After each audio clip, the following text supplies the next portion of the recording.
sinundan ko. Ano sila yan? Dati birthday kami, magkaiwan kami. Taladay pa kami.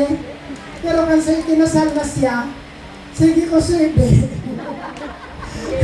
Sabi ni Hemi sa kuya, sige mong ibe, abo ko sa kuya. Naging tugang. Pero dahil po ako may ibang masasabi, kundi kami po magturugan, maugmahon po kami. Maray po ang pasinurunod-sunod me dahil po sa mga matuami na mga tugang. Di na mag-ibi.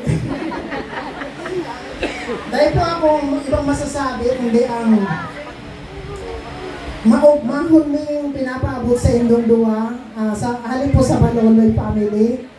Maugmahon po ang pamilya ta na kamo nagsilibrar kan sa indong 50th year golden anniversary. Aram ko na dahil po iyan kay Lord. Dahil sa karurang nan, dahil linaag nindong sentro si Lord sa buhay nindo. Nasa pyramid ka mo, nasa top si Jesus, nasa baba ka mong duwa.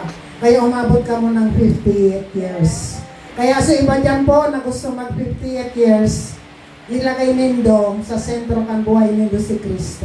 Yun lang po. Congratulations and happy 58th years anniversary sa inyong duwa. Cheers!